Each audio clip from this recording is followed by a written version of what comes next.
Aïcha jërë ngeen jëf mbokk internet Cinevox Plus ñu ngi leen di jaajëfal bu baax a baax topp gi ngeen ñu topp waaye rawatina ànd bi ngeen ànd ak ñun tey ñu ngi jàkkaarloo waar ak yéen ci émission bi nga xamante ne dañ ciy faral di si dalal ndaanaan waaye rawatina ñi nga xamante ne ñooy entrepreneurs yi tey nag ñu dalal ki nga xamante ne nag moom mooy Sakho Elimane di jàmbaar joo xamante ne kenn dootu ko présenté ci TikTok bi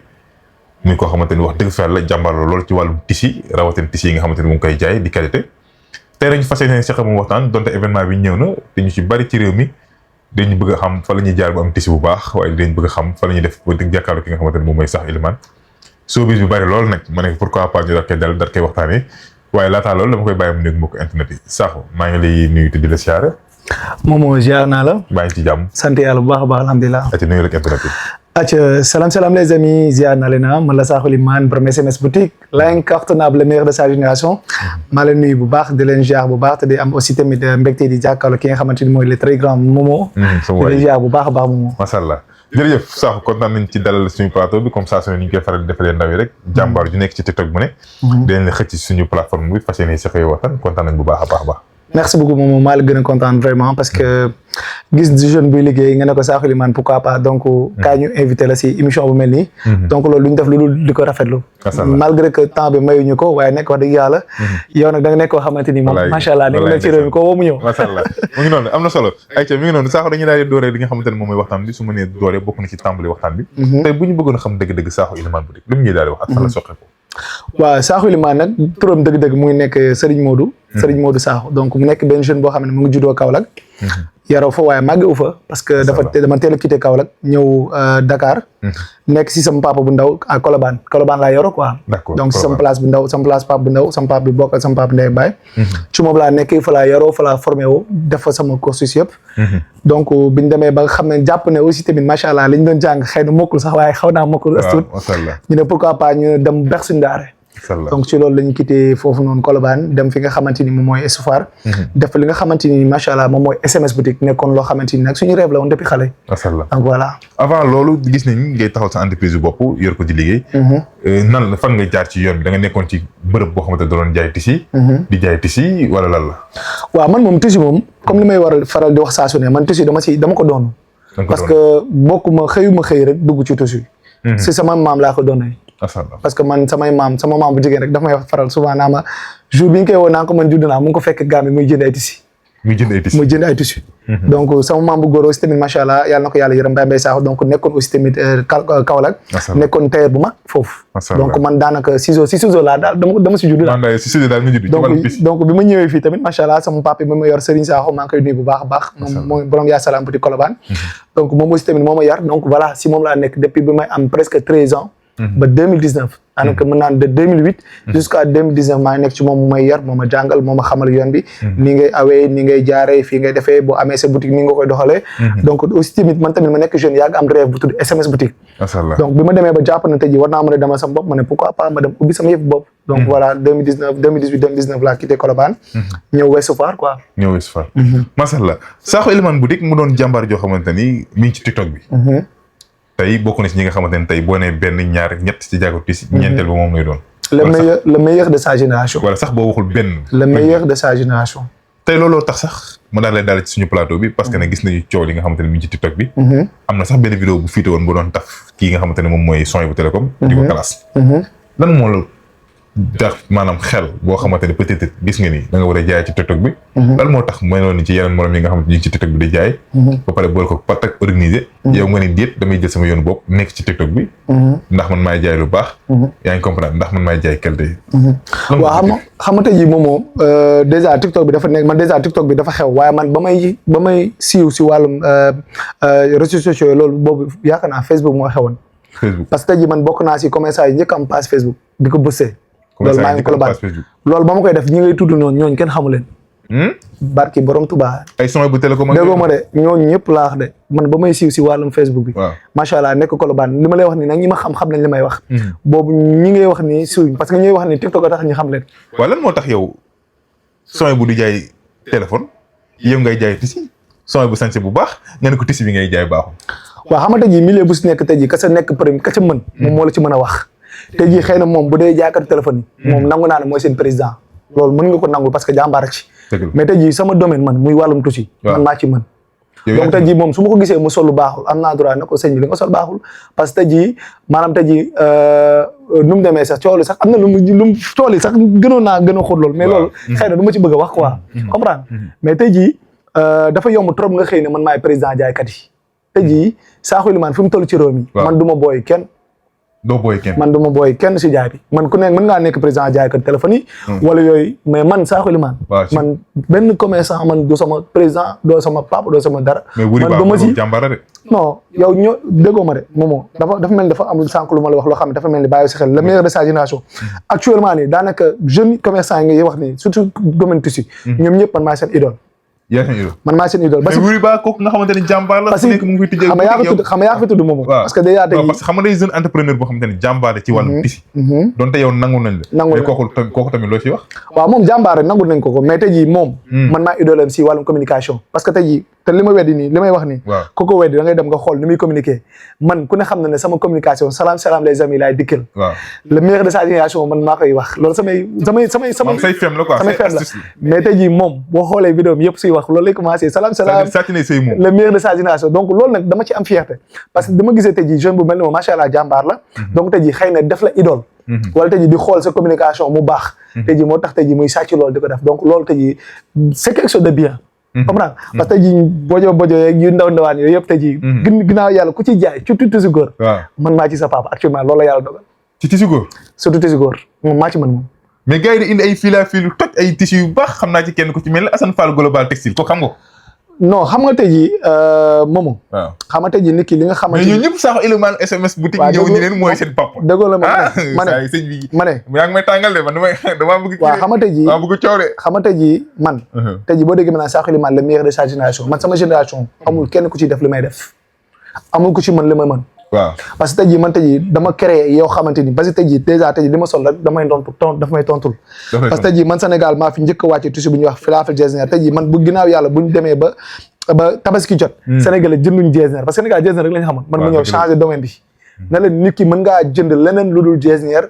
sakkanal sa poos njaboot te doo ci sonn te boo si ñëwee da cee defar donc tey jii SMS boutique moo njëkk a wàññi ay xeetu tissu yoo xamante ni filafel jesner coton suisse filafel pros et cetera ak yeneen yoo xam tey jii bu ko Sénégalais yi xamee c'est grâce à SMS boutique te loolu tey jii ba may nekk Colobane tamit si loolu laa nekkoon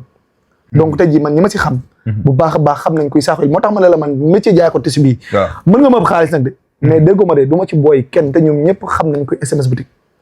ci métier jaay tissu bi te man li ma ci sañ wala li ma ci ñemee kenn ñemewu ko ci parce que man maa dem ba fu kenn nekkul fu marché nekkul fu kenn sañu def boutique muy Ouest Foire koo xam ne dëkk Ouest la woon ma dem samp fa boutique kan moo ko sañ si ñoom ñëpp ku ci nekkul si marché doo jaay ku ci nekkul ci marché doo jaay man kese maa sañ a dem boutique boo xamante nii koñ Ouest kenn xamu ko tey jii ginnaaw yàlla tey jii grâce ak sama liggéey ak sama xarañte tey jii fu nekk la Sénégalais di jógee di ñëw fii SMS boutique di jënd si tissu mais man gis naa ni xafe nga ba bokk ci réew mi mais Sénégalais dañuy suivre say live sa boutique heure boo live macha allah da ngay jaay nit ñi dañuy ñëw yaa ngi jaay qualité bu baax Sénégalais ràññee nañu mais léegi lan moo tax léegi ku coow rek doo jaay waaw non xamante yi comme ni nga ko waxee dafa am ñoo xamante ni dañuy dugg si métier bi te xamuñu métier bi donc ñoom wax ji moo leen ci boole comprendre mais tey jii Sénégalais du fuj xam nañ koy jaay lu baax xam nañ koy jaay qualité xam nañ ko mën xam nañ ko mënut man su ma coowee tamit li may coow ak li may def benn la parce que man sama client saa bu ñëwee sama place dina fa fekk lu baax déggoo ma de li ma koy wan laa koy jaay saa boo déggee ne Sakho Elimane l'incontournable c'est un mot ça signifie l'incontournable l'homme l'unique le meilleur de sa génération loolu waxuma ko pour rien dama koy wax c'est parce que dama ko prouver te tey jii Sénégalais tey jii loolu ñoom ñoo ma si fekk si isa ma dégg tey jii kuñ da nga gis ni koo xam ne tey jii Colobane fi feneen fi mais fu nekk la nit jógee ñoom goxaan yooyu nga xamante ni fa la jaaykat yi nekk ñoom ñëpp tey jii buñ soxlaa tissu góor bu rafet ba ci am na si jaaykat yoo xam sax dañuy làqatu di yónnee man ma leen di jaay samay tissu ñu koy sol waaw tissu nga xamante ne moom ngay jaay déggoo la ma de ay jaaykat ñoom dañuy làqatu man gis xam seeni tailleur ba ci moom waajooju nga tudd sànq noonu jaaykat téléphone bi la ma ko jaay la mu solo la ma ko mës a jaay moo dàq fuufu junni yoon li mu sol yu bonam yooyu mu sol ma dudul ko ñoom ñëpp di bëgg a rey seen bopp mu ne ko sëñ bi nañ def ndànk ñu def seen gàngoor parce que tey jii dëgg TikTok bi mu nekk dafa nekk bërëb boo xamante ni tey jii bërëb nappante la tey jii boo nee jeune dañuy jéem a napp soo yox-yoxalee nag ñu dal sa kaw man nag Kaolack daa juddoo mboosee sama maam damaa saf sap ak xorom man du ma booy kenn déggoo leen ma de wax ji sax des fois du ma bëgg sax lu wax parce que samay nit bëgguñ ko samay mbokk xama mais man dama ne la man dama booy kenn man mu mën naa liggéey sama liggéey waaye boo ma tuddee loo ci bëgg rek yaa xool nu ñu koy defee sa diggante ak ñenn ñi nga xamante ne peut-être sénégalais yi ràññee nañu leen moo xam ci célébrité la moo xam ñu siiw la mën naa si tudd kenn sax parce que Sidy Diop mënul ñàkk des fois day sol say tisi noo def ba am ak ñoom link bi wala noo def ba am ak ñoom li nga xamante ne moom mooy affinité bi waaw mais liggéey rek parce que tey jii ku si mel ni ki nga wax noonu Sidy moom sama xarit la tey jii yàlla dafa def sama benn grand bu ñuy wax DJ Yves moom moo ma ko présenté macha allah mu nekk ku baax moom aussi maa ngi koy nuyuwaale bu baax a baax donc Sidy aussi tamit mu nekk nit koo xamante ni nit ku baax la vraiment ku yaatu ku oyof koo xamante ni donc loolu rek laa ko jàppee parce que yàlla dafa defoon mu yàggoon ko bëgg et puis mosuma ko gis donc voilà ñu présenté ñu moom aussi tamit macha allah mu gis samay tis rek mu neex ko ba tey jii daanaka boo xoolee mënatul sol leneen lu dul produit SMS boutique mais du Sidy kese macha allah ndaanaan yi artistes yi bari ñoom ñëpp daanaka ku ci bëgg lu bari ku ci bëgg lu baax parce que xam nga tey jii ku ne artiste tey jii day wax sol lu rafet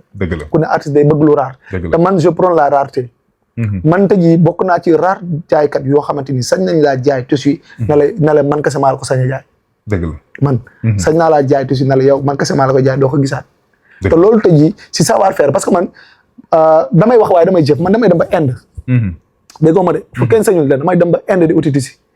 Dubaï Hong Kong Bangkok fépp brodé banque fépp foo yaakaar ne man tissu bu baax dafay jógee man saa xoli man dama fay dem jëli ko moo tax su ma gisee yenn jaakar yu ndaw bojo yi di ma classe dama naan ay ree damay jàpp parce que man li may def ay wax kase daa taxul ma koy def moomoo dama ko jàng mën ko ba pare xam ni ma koy defee tamit tey jii live tey jii ginnaaw yàlla grâce à moi tey jii képp kuy taal sa live tey jii di live man maay sa papa man maay sa baay si live yi képp kuy live tissu mais daa yow jaakar man li ma si jaaxal mooy jaakar léegi jël nañ képp jaakar di classante nañ fi ñu génnee concert googu jaay ko oto yee ña ngay classante ñu génnee concert googu léegi nag maa nga cay jaaykatu diw yi xam naa Sénégal bu yàggee dinañ ni moom yow yaay siitaan rek gém bi mais garaawul on accepte amul solo mais Sakho temps yi ku nekk mi ngi jug naan maay sa baay kii naan maay bàyyi diw borom oto bu jóge fi naan maay daa bàyyi borom téléphone bu jóge fi naan ku nekk maay sa baay gi est-ce que mi ngi ànd ak jaay lu baax bien sûr moom laa la wax sànq ne la sénégalais dofuñ gis nga moom sénégalais mën nga ko nax si lu nekk mais ñaar yi mënoo ko see nax sénégalais mënoo ko nax si sol gu baax sénégalais mënoo ko nax si lekk gu baax ñaari yooyu parce que sénégalais dafa nekk être boo xamante ni yàlla suñu borom noonu leen bindee dañoo bëgg lu baax dëgg la tey jii boo génnee nga koy xam boo génnee tukki sénégalais da boo ko gisee da ngay xam ne dañoo smart li anglais na smart maanaam dañuy am classe dëgg la tey jii sénégalais tey jii fépp fu mu gis lu baax dëgg naa day dem uti ko fu mu gis lekk bu neex da dem jëndi ko moo tax ma ne la kenn mënu fi ndax kenn ku ne xam nga kuy jaay qualité mais man qualité tissu bu baax bu rafet ba pare teg ci raar SMS bu dee rek nga ko mën a amee moo tax ma ne la man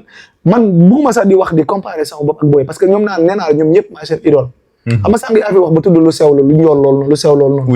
waaw yaa ko moom xaw ma yaa ko fi tudd mais booy boobu moom jàmbaar la nag non jàmbaar la nangul naa ko xam nga tey jii man jàmbaar la xam nga man jàmbaar xam nga moom man jàmbaar la te jàmbaar day nangul jàmbaar vraiment jàmbaar la nangul naa ko jàmbaar mais dama ne tey jii nekk seen idole moo tax tey jii ñoom ñëpp ku ci wax samay moo ngay utiliser comprendre ku ci bëgg communication sa communication jàll si man nga koy jaarale comprendre donc voilà ni may doxee la ñuy doxee ni may waxee la ñuy doxee donc voilà macha allah Sakho Elimane Boutique lañ koy daal di wax mu doon jàmbaar joo xamante ni wax dëgg fi yàlla tissu moom ak tissu góor nee na ku ci yëngu ku ne rek mooy sa waajur bu góor mooy sa papa ma rafetal wax ji mooy sa papa macha allah mu doon jàmbaar joo xamante ni mi ngi ci TikTok bi di bay waaram tey nga nekk ci milieu bi nga xamante milieu bu doy waar la mënul ñàkk léeg-léegi des fois TikTok bi ngay jot ci ay classe da ngaa bari wax ni ngay jaay du noonu jaay tissu dafa ànd ak classe ak nangam ak nangam looy faral looy tontu ñoom. waaw non xamante ni am na loo xamante ni daanaka. wala yow doo am commentaire bu non man xaw ma bariwuma di am ay du ñàkk nag quoi mais man commentaire négatif moom vraiment. du ma ko am parce que comme li ma la wax rek. man daanaka man ak sama communauté dañuy yàgg. man ak samay clients dañuy yàgg macha allah depuis xale la man dama yaru ci mbir mi. man dama ci yar boo xoolee am na si ñoo xamante ni depuis 10 ans 15 ans. muy nekk di jàng métier man ak ñoom. donc ñoom xam nañ si lan laa nekk. tey jii jaayul baax weesu nga gis ñoo xamante ni chaque année. dañ naa la diw yow de yaa ma jaayoon daaw yaa jaayoon sama famille daal yaa jaayoon sama jëkkër daaw donc ren yaa may jaayaat. donc tey jii loolu li ko waral moo tax ma ne la nit ñi ràññee nañ man nekkuma fi nit ñi nekk. ñii dañoo nekk sa marché ba. ñii Pikine ñii Sandaga ñii fële la man ma dem beru. ba ma yàlla di ber nag moom ni suñ borom moo tax mu xam lu tax mu xam ber ma parce que xam na ne kii. ak ñii bokkuñ mën a ma coppet yóbbu ma fële. dëgg la fu kenn nekkul. Ouest Foire Taliwaale. man a toog fa nag di bàyyi sama waar. waaw may profité nag Wally Seck nag war na maa seet si. parce que man ambassadeur Taliwali la ambassadeur Taliwali di ci liggéey lu am solo. chaque jour mu ngi may romb nag non déjà man ak moom ñoo bokk suñ sëriñ suñ Moutala sëñ Fallou. macha allah comprendre nga maa ngi koy xaar nag gisaguma ko. waaw lu tax yow demoo seeti ko wala non man du ma dem man daanaan laa comme moom daanaan la man daanaan laa. te da ngay xaar donc man du ma dem benn kër artiste di ranger buntu kër rek di fa dem man amu loolu man kay soit moom heure bu waree ñëw rek dina ñëw. te yaa ngi koy xaar dégg ma de ma ne la de barke alxuraan kii lii ma gis nii di la xaar nii ci commentaire yi nii. ma ne Wally ndaanaan la man tamit ndaanaan la. te ji ginnaaw yàlla te ji rakam macha allah seen naadu maa ngi koy nuyuwaale bu baax mu nekk grand bu jantal grand ku baax. et puis voilà quoi donc moom daanaka lu ci bari bu bëggee place ba lay ñëw. donc voilà quoi moom aussi tamit. mais yow daal li nga bëgg a wax maam doo booy kenn Wally sax doo booyam. non man doo booy man moom sama bopp rek laa jàpp ne man maa star vraiment man sama star bopp laa. comprendre parce que tey jii nit ku nekk ak sa gëm-gëm. dëgg la tey jii ñoom ñëpp tey Wally star planétaire la macha allah. ku baax la et puis voilà mu ngi béy waar comme ni ko keneen ak Sidi keneen ak keneen mais dama ne la man. tey du ma booy kenn man du ma dem si kër kenn di toog seen kër rek di kii ak yooyu noonu non yooyu du ma ko def vraiment man nag ambassadeur la maa ngi jàllale Taliwali beeg yooyu yëpp muy gën a law macha allah fu nekk donc voilà quoi donc voilà donc su ma seetsee rek war ma mën a seetsi donc maa ngi toog di ko xaar te xam naa ne dina ñëw macha allah xam naa ne dina ñëw saa su ne comme ni nga koy faral di waxee parce que peut-être waxtu bi mi ngi xaaj jëm si jeex ñu doon réew moo xamante ni réseau yi dafa bari ñuy yàqante tey ñu ngi si dégg kat ku ci mel ni diw ñu ni yàq nañ ko nangam wala ñu ngi koy waxal lu ñaaw. ana nan ngay jàngatee loolu ci réseau bi nga xamante ne moom mooy TikTok. waaw mais xam nga Sénégal moom dafa nekk dëkk boo xamante ni moom daanaka tuumaas as gor dafay yàgg. waxal nit ki loo xamante ni lu ñaaw la dafay yàgg. waxal nit ki loo xamante ni xëy na sax xamoo ni ka ngay wax. loolu Sénégal la baaxoo mais quelque chose alpha rek yow l'essentiel que mooy que yow xam nga sa bopp ñi dend ak yow xam nañ yow yaay kat. que tu sois positif donc tey jii nit doomu aadama mënul ñàkk baatu ginnaaw. parce que yonent bi sallallahu alayhi wasallam moo ñu gënal foofu amoon na baatu ginnaaw. kilifa yi fi mag ñëpp donc fii baatu ginnaaw yàgg na Sénégal. parce que Sénégal mooy dëkk boo xamante ni ñoom bëgguñ vainqueur. Sénégal bëggul vainqueur. Sénégal képp ku nekk si kaw dinañ fexe ba nga daan. dëgg la comprendre loolu ci koy sénégalais la. dëgg la donc voilà ñu waxal la. moom mooy li may faral di wax mooy Sénégal bëggul ndaanaan. non Sénégal bëggul ndaanaan. comprendre moo tax ma ne la donc quel que soit alpha luñ mënti wax yow si wax si yow te fekk ne nekkoo si yow pour man loolu amul solo parce que jii soo bëggee dem bëgg gu la sànni xeer nga wàññeeku for ko sànni ko mais doo mës a àgg fi nga jëm donc tey jii wax ji coow li bari na da ngay dégg SMS boutique nii Sakho Liman nii coow li ku nekk di la taf di wax si yow mais loolu amul solo parce que dama naan ñooñu say fans lañ parce que ku la faa rek moom mooy wax si yow comme ni ma la ko waxee sànq donc loolu c'est pas important c'est pas le plus important donc man damay focus si sama liggéey maa ngi sama liggéey bu guddi jotee ma taal sama live rëkk ba mu nooy te nag man damay bàyyi ba gars yi live ba pare man aw ma temps aw ma temps damay liggéey sama liggéey ba guddi gi jot ma ñamal leen benn 2 heures temps macha allah Sénégal yi xaar ma waa international bi fu nekk xaar ma macha allah ma rëkk li may lëgg voilà bu jeexee jeex na moo tax ma naa la bu neexee neex na bu jeexee jeex na macha allah aja Sakho waxtu bi daan nay xàcce jëm ci jeex mu doon jàmbaar joo xamante ni ku ko bëgg a découvrir nag demal nga xaar live am li tax ma dalal ko dem leen ci ay plateforme am ngeen suivre ko SMS boutique jàmbaar la ndax jàmbaar saa su ne man damay dalal jàmbaar yi ñuy waxtaan temps yi nag moom damaa dugg ci game coowkat yi maanaam showbiz yi moo tax ku nekk ma coppati fa kenn dalal naa jaaykatu oto yi dalal naa jaaykatu téléphone yi dalal naa teg jaaykatu tisi suba sax mën naa fekk jaaykatu jën bi sax mais moomoo waaw maanaam tey jii yow da ngaa commencé fi nga war a commencé jaaykatu tisi xam nga tey jii jaaykatu tisi bari na mais pourquoi nga choisir si Sakho Liman waaw parce que mooy coow ci réseau yi bari ñu coow rek donc loolu tamit c'est quelque chose parce que tey jii lépp loo gis école boo am gis am na directeur dëgg la mais nii fii réew mi toll nii nag jàkkati si man maa seen directeur loolu la yàlla masha Allah ayca kontaan nañu bu baax a baax lan ngay daal di tàggatoo ak lan ngay wax li nga xamante ne moom mooy mbokk internet yi nga xamante ne ñu ngi doon siiw fii ci Cinevox Plus waaw mais maa leen di jaajëfal bu baax di leen waxoon ne leen Sakho Liman ngeen am macha allah mu nekk benn jeune boo xamante ni c'est un jeune ambitieux et puis voilà ku gëm boppam ku xam bëgg li muy def aussi tamit donc voilà di wax Sénégalais yi aussi tamit bon lépp loo xamante ni wax nañ ko fi mu nekk wax boo xamante ni bu teggu na nañu ko baal xam ne benn jeune bu doon wax la rek benn nit ku matul moo doon wax quoi lépp loo xamante ni baax na aussi tamit ñu xam ne voilà quoi ñu jël ko positivement ñu xam ne daal macha allah dëkk bi ñu ñëpp ñoo ko bokk ñu ñëpp ay jeunes la dañu bëgg liggéey rek comprendre Sénégalais ay jeunes yi macha allah ay jàmbaar lañ wax jeunes yi ñu gën a góorgóorlu gën a focus seen bopp xam ne tey ji bëgg mel ni Sakho Liman c'est bien xoolal Sakho Liman li muy def lu positif nga toppandoo ko c'est bien parce que sa maam dama doon wax naan ma maa ngi ko nuyu Yaami Cissé dama doon wax naan ma soo bëggee mel ni say nawle sa morom da ngay xool say nawle say nawle la wax de dëgg la pas waxul xarit say nawle la ñuy def nga koy def donc voilà donc moo tax day daanaka képp koo xamante da ngay gis ñoo xamante ni ay nit jeunes yu liggéey yow tamit nga fexe mel ni ñoom donc loolu quoi donc maa ngi ziar ñëpp di képp koo xamante nii rek yaa ngi bëggee Sakho Elimane képp koo xam ne yaa ngi topp SMS boutique maa ngi lay jaajëfal bu baax ba ak fépp foo mënti nekk macha allah donc nga may ma tuuti ma I just want to take this time out to greeting all my customers from all around the world because I'm international because when I'm here I just want to take this a little time to give you my hand all around the world it was Sakho Elimane the best of each generation thank you all waay jàkkaarloo tis yi rek ñu dégg anglais bariwul de kenn ñëw fee ñëw di wax anglais ma ne dinaa essayer dalal beneen jàkkaarloo tis yi xool ba xam moom lan la may làkkal anglais la may làkkal wala dara mais kontaan nañu bu baax a baax a baax vraiment ça a été un plaisir di kontaan si yow bu baax et puis voilà vraiment yow aussi tamit macha allah maa ngi bég bu baax a baax si dalal bi jërëjëf et puis yow tamit yaa ngi def liggéey bu am solo vraiment yaa ngi jàppale jeunes entrepreneurs yi jërëjëf loolu moom je tenais à te le dire vraiment et puis nit ko baax nga may wax jeune entrepreneur yéen tamit ñëw leen ngeen jege Momo parce que Momo c'est un gars bien macha allah te bu ngeen ñëwee si moom aussi tamit dina leen teg si yoon parce que tey jii ñun tamit loolu rek lañ soxla tey jii li ngay def nii dafa am solo gis ay jeunes yu dem nga leen di jàppale di leen booster c'est quelque chose de bien moo tax bi ma wooyee j'ai pas hésité à venir vraiment te xam naa ne ñeneen ak ñeneen dinañ ñëw Diakara Toussi nag ku ci ñemee na ñëw fii déggoo ma de képp en tout cas daal kër gi yaatu na studio yi rafet na caméra yi nice ak gis waa ji jëloo si tamit macha allah mën naa caméra donc képp ku ñemee daal ñëwal fii macha allah aca jaa ngi doon aca di la kontaane bu baax a baax a baax di jaajëfal yéen ñi nga xamante yéen ñi doon seetaan si xarala gi waaye tamit dinañ jox nag daje ba yeneen incha allah ak yeneen émission merci beaucoup jaa ngeen jëf